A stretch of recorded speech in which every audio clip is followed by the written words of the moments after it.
Brad Bolman, your first book is like three books in one. It's an amazing book, Lab Dog, What Global Science Owes American Beagles. It was so different than what I expected. I don't know what I expected. You're an academic. You were at Princeton, a member of the School of Historical Studies at the Institute for Advanced Study, which is a mouthful.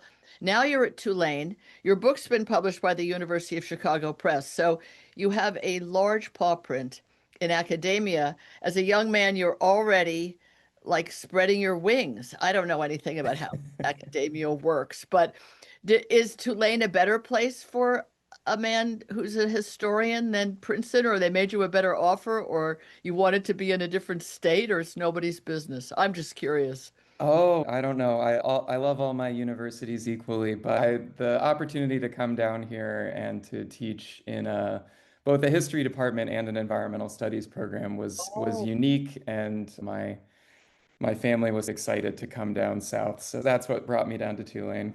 Oh, nice. That's I don't know. Princeton always sounds so la-di-da. You're like, oh, would anybody leave Princeton or Harvard to go someplace? Lane's pretty fancy in its own way. Absolutely. Lapdog, I thought, was going to be and is very much about the way beagles have been used historically up until like yesterday or tomorrow in research.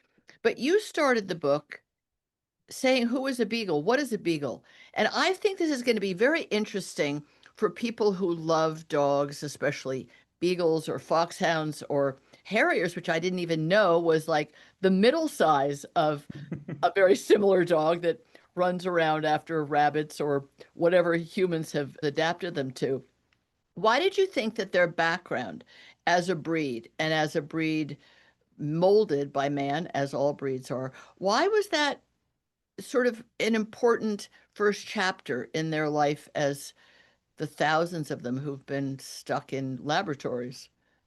Yeah, that's a great question. I think that for me, I spent many years thinking about dogs and research, science, and one of the points that I picked up from some earlier writing by scholars like Michael Warboys, who wrote about the history of the idea of a dog breed, that we tend to today think about dog breeds as these almost eternal things, that Yeah, there have always been yeah, greyhounds, there have yeah. always been beagles. And these scholars have shown that's really not true, that the breed as an idea is a very modern invention, that people in Victorian England systematized dogs, they created breeds, and then they very carefully bred dogs to match those breeds.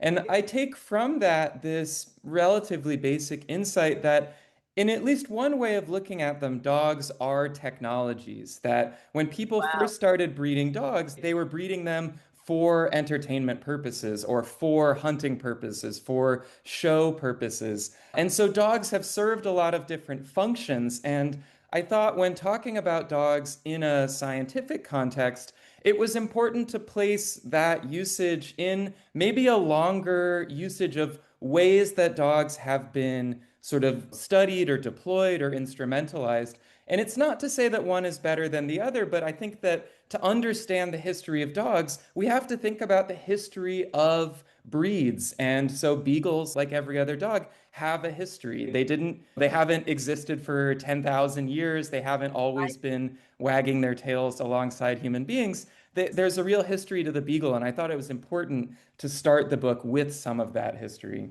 I think it was a great beginning because I expected, oh God, I'm going to have to read about the horrible things done to beagles, which you don't lean on that heavily. You describe ways in which beagles have been used in experimentation in ways that I either didn't know about because it happened before my time, or I was really young and didn't notice, or in the earlier decades, 50, 60 years ago, nobody thought it was so shocking that dogs were used in experiments. But to see that this dog was created by man, and then that there were really basically three versions of a beagle, right? There's four if you count the fact that as you talk about the show dogs, and that there's a 13-inch and a 15-inch beagle, and if you're 15 and a half inches, you can't even come to the party as a show dog. Wait a minute. We all see this. We hear it at the announcer on TV, the dog shows, which are very popular in person and on TV. And now we have the 13-inch beagle. And now the next class is going to be the 15-inch. And we all go, yeah. We're like, what? Your book makes us think, what the heck? What is the difference? And then you have, okay, the foxhound, and you have the American foxhound and the English foxhound. I happen to think they're magnificent looking dogs, Oh, they're but beautiful, yeah. your book points out they're really just a big beagle, folks. And then there's the Harrier, which I've spent a lot of time in England, have friends that have properties, big properties in England, and hunting of various types takes place across their land. And there's dog packs that are doing it. I never thought, oh, a Harrier's just the size in between a beagle and a foxhound. There's some things in the book you say there's some basic facts, but we take things as a given. Oh, a Harrier, that sounds like a very different kind of dog. It's really just another human manipulation, and we've given it a name. And I think that's a really important point in the book. And the fact that Victorian England is when a lot of these breeds, the idea of breeding and having breeds, these buckets into which to put dogs, that was very recently. And as you say, we like to think, oh, back in cavemen times, they had Pomeranians. We know they, but I think you take a really big, long view of dogs and humans. And I think it's very helpful and fascinating.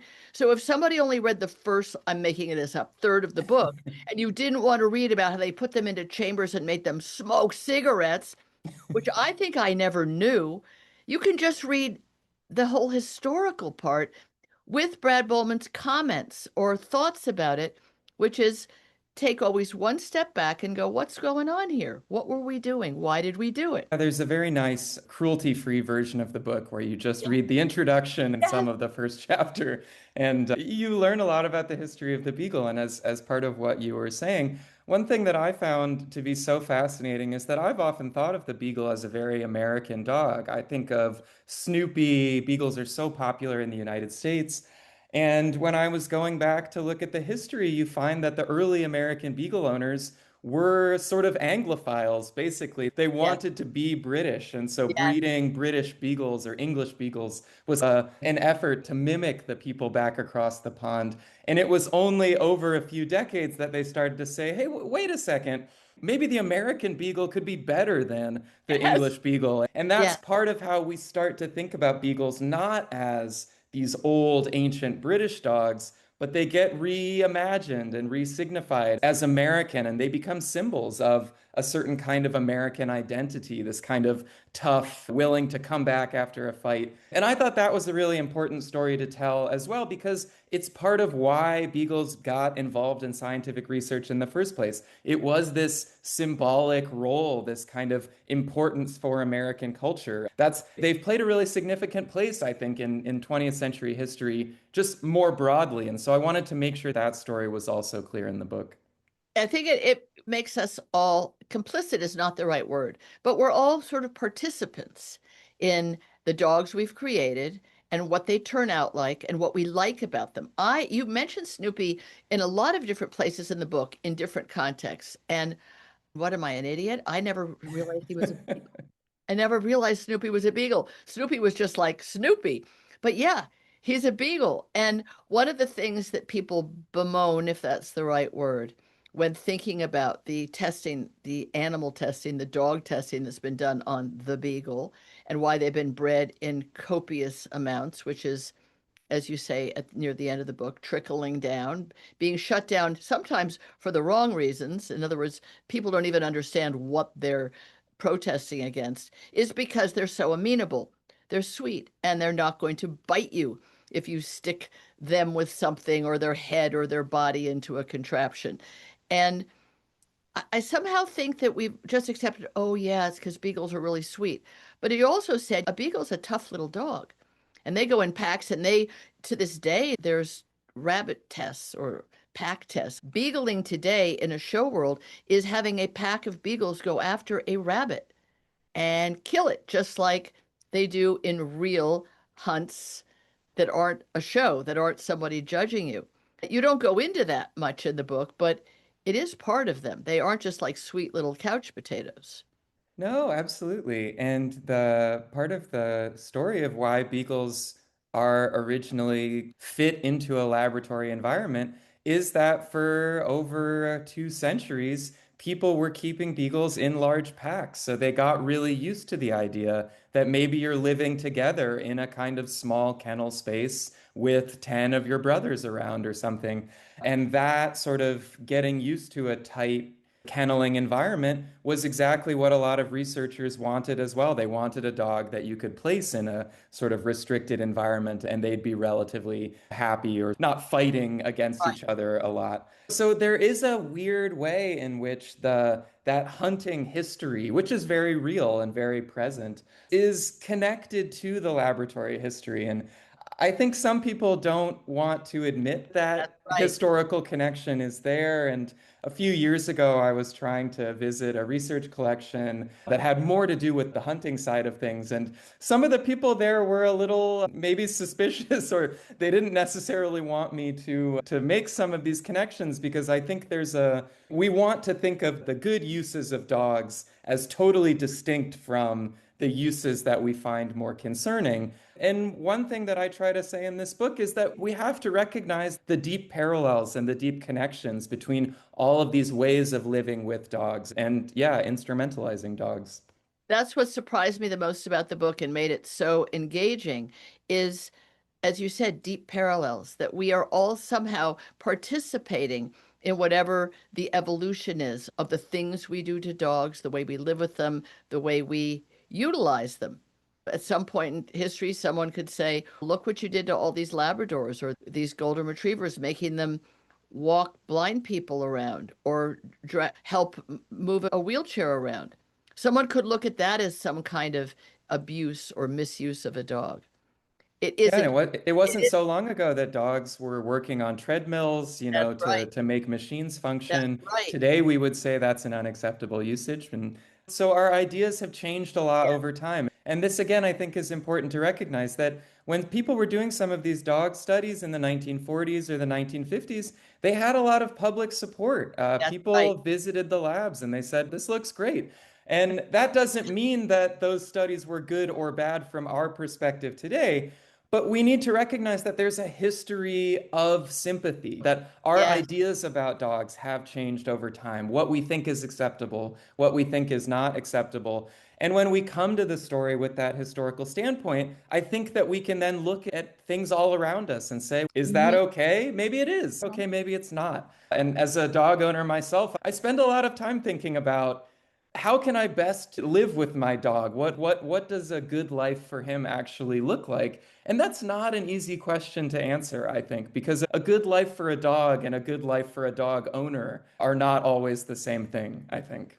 That's very well said. What kind of dog do you have? Is it a beagle? He's not a beagle. Didn't think so. I thought, did I miss that in the book? No. I always regret that I have to admit that I don't actually have a beagle. No, my dog he's a mutt, so he's a combo of a lot of things. I think he's certainly got a decent amount of pit bull. He seems to maybe have a little bit of border collie ancestry. We don't totally know. Right. He's a real combination of things. Nice. I'm glad you have one so that these philosophical questions, as you mull this over by the fireside at night, you can contemplate the mutt at your feet, so to speak. But I think that your long view, your high view of all of this takes away the the kind of, oh, we're so righteous and we're so better than our forebears in looking at what was done to beagles up until extremely recently, including today. It's very easy to say, oh, how barbaric. Oh, people were awful. How dare they? How could they? But as you say, society at the time allowed all kinds of things to be done to many kinds of animals. And in those days, dogs ate scraps and bones and dry bread crusts and lived outside. And maybe they had a doghouse like Snoopy.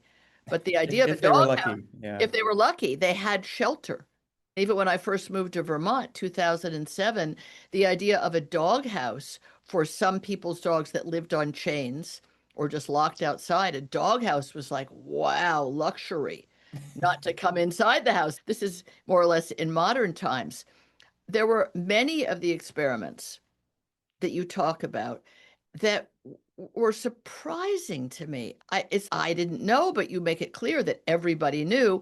You said, okay, they weren't sent up in spaceships, but describe what they were used for long periods of time to see how a human could tolerate being in space, right? Yeah, there was a series of studies done by space-connected research groups to look at, yeah, how did various types of organisms tolerate low levels of Yeah. gravity. So we never actually sent beagles up into space, but they absolutely were testing out sort of outer space conditions on the ground. So everyone feels so, so sad and sorry for the Russian dog that was sent up in space. Bye bye. And then no intention of bringing her back. And she'd been a street dog. And even in my dog film festival, people have made an animated film about her. Somebody made a documentary about her. Everyone thinks it's just this one dog. For sure, it wasn't. And for sure, many, at least America and Russia, who were the two rushing to get to space, certainly used dogs. It wasn't just the one dog, and we use them here. Yeah, absolutely. And I always find that the space story with dogs is a really interesting one. And it gets to this point that different countries, different cultures have very different ways of relating to animals, Yes. even in the same historical context. The Russians sent a number of dogs to space, and part of the idea was that a stray dog that can survive the mean streets of St. Petersburg, that's a dog that might be able to cut it in outer space. It's an Well said. astronaut Yes. quality animal. Yes. Americans felt very differently. The idea of sending a dog to space seemed a little sort of barbaric or unacceptable. We thought of our dogs as not being all that hardy. So there were no American cosmonaut dogs. We sent pigs, non-human primates, etc. But even that situation, like the United States could have sent dogs to space. It's just we didn't because a different research culture informed a Right. lot of those plans and those projects. And I think that's fascinating to think about. I agree, but you also bring up the fact that they sent them to space without sending them to space. They Yeah, recreated that's space right. That's right. on Earth. We did send dogs to space, just they didn't leave Earth, but they had to live on those conditions. There's not very many photographs in the book, which on some level is good because we don't want to see so much stuff that happens in a lab up close and personal. But there's a photograph of the beagles that were put into smoking masks to test smoking. And you have a big section on the American Cancer Society and Philip Morris and what was done to show that smoking was okay for you, or that. And then you bring up this fascinating thing that whomever, whichever of these groups that were lobbying for or against, showed that the beagles, in theory, really loved to smoke and they got pleasantly addicted and looked forward to it and wagged their tail. So what? It's like Yes, yes. they set up these tests with a small group of dogs to show some, I would say, bogus idea because no one even knew how dangerous smoking was or how addictive. They really didn't know it then. I would think we were talking the 50s or the 60s, but Yeah. they not only hooked them up to these machines, you talk about them painting tar on the lungs of, but was painted on the lungs of rats, not dogs. Yeah, so in in the early 20th century, there were a number of studies done to prove in quotes in a laboratory setting that smoking caused cancer. And the best method that people thought they had at the time was to do this tar painting where they would paint the tar onto lungs or parts of the body, sometimes just on the skin of rats and mice. But there was always an argument from the tobacco industry, tar painting, that's not what smoking looks like. That's totally different. That's invasive, that's cruel, Right. etc.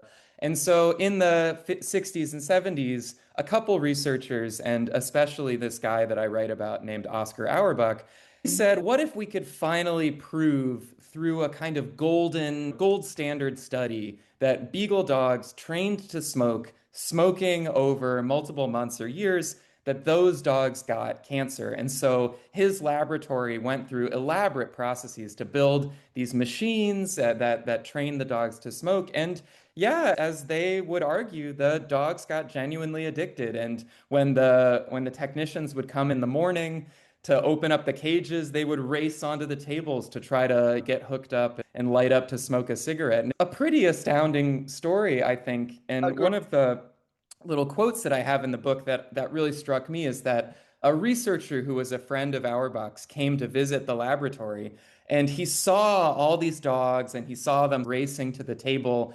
And he makes this basic point that on the one hand, there's a certain cruelty to the study that it seems so wrong to make the dogs smoke, but when you saw these dogs who were genuinely addicted, genuinely excited to smoke, his sort of response was, this kind of shows that maybe the people smoking cigarettes don't really have the free will that they think they do. You know, that Wow. they're not so Yeah. different, maybe, from the dogs who are racing to the smoking machine. So for him, it was a very powerful and unsettling demonstration of what does free will really look like? What does choice or pleasure, what do those things really mean when these dogs seem to be behaving exactly the same way as human beings? So I found this whole situation totally astonishing, troubling, but Yeah. really it made me think quite a bit about what do we mean when we talk about pleasure or choice or free will? Absolutely. And that's what I love about the book, that there's constantly these surprises where you think you maybe know what happened historically, or even you think you know where Brad's going with this chapter or with this book. But your revelations and the things that surprised you are surprising to us too. And they are big picture. They're big picture about what are tobacco companies, what were they doing? What are they doing? There was one point at which they upped the nicotine, I believe. I haven't kept close tabs on that world, but certainly what goes on in companies where they get people hooked to various things, not even just cigarettes, perhaps various snacks that have sweets or other things you can get addicted to. And we can feel really bad and sad for the dogs, but I guess it makes us glad that rules came into play where children aren't supposed to be able to legally smoke for Yeah, civil. And I absolutely. don't know that came from the Beagle studies because they were really not there to say, oh, let's not do to humans what we're doing to beagles, but just of great interest. And then the whole story of where these beagles were bred and the fact that Envigo was shut down. And I had people on the show from White Coat Waste Project and other advocates, proponents, lobbyists. Oh, that's great. They shut them down. Only to discover myself not that long ago that the company that was breeding all the ferrets in the United States, Marshalls, is now breeding all the beagles, but on the QT. Nobody knows where they're doing it or how they're doing it. We know how they breed beagles, but where are they being used and where are they being shipped? It's still ongoing. And you talk about the politicization, that Fauci was somehow by whomever on the dartboard. He was the bad guy. He was the guy personally doing these tests on beagles. And you say in the book, not a direct line actually drawn between Fauci, the NIH, and what was done to the beagles, but that's secondary. It became a political hot potato. And you talk about that, but it was thrown around the hot potato. Catch yours. And I think that when you look at the discourse around laboratory animals and experimentation today, you tend to see beagles or you hear about beagles almost everywhere. And in Right. a more recent case after the book came out, I wrote a little bit about this. There was a congressional panel a few months ago that was about the future of animal experimentation, the future of animal science funding. And I thought it was so revealing that although this was technically about all kinds of animals, cats, dogs, rats, whatever, Yep. the behind the three panelists at the event were three really cute beagles that were being held as Yes. icons or exemplars of the cruelty of animal funding. So you tend to see beagles almost everywhere when people are criticizing animal research because they're so cute, they're so That's charming, and right. we all care so much about dogs these days that That's in right. some ways they're a very effective icon. But yeah, to the Fauci point, in a very basic sense, what I thought was a bit silly about the criticism of did Fauci Right. support Beagle studies is that every American president back to the 1950s has supported Beagle studies That's in one right. way or another. Republicans, Yes. Democrats, it Yes. doesn't really matter who. It's, in a sense, a part of American scientific culture over the last century, to some extent, is about supporting studies that put beagles in harm's way, that using it as a political tool or whatever you want to call it, to me, that kind of missed the point that so Yes. much of our scientific culture involves beagles. And if we want to be honest with ourselves and if we want to be politically fair and neutral or whatever, we have to be open about the fact that there are a few people who are totally innocent or maybe disconnected from this really deep scientific history. It's a great point. We've run out of time, but that's a wonderful note to end on. Lapdog, What Global Science Owes American Beagles. Brad Bolman, fantastic book. Can't wait to see the next one you write. You really have the big, long, whatever it is, that 30,000-foot view. And it's wonderful for all of us to participate. Thank you and congratulations on this book. Oh, thank you so much for having me, Tracy.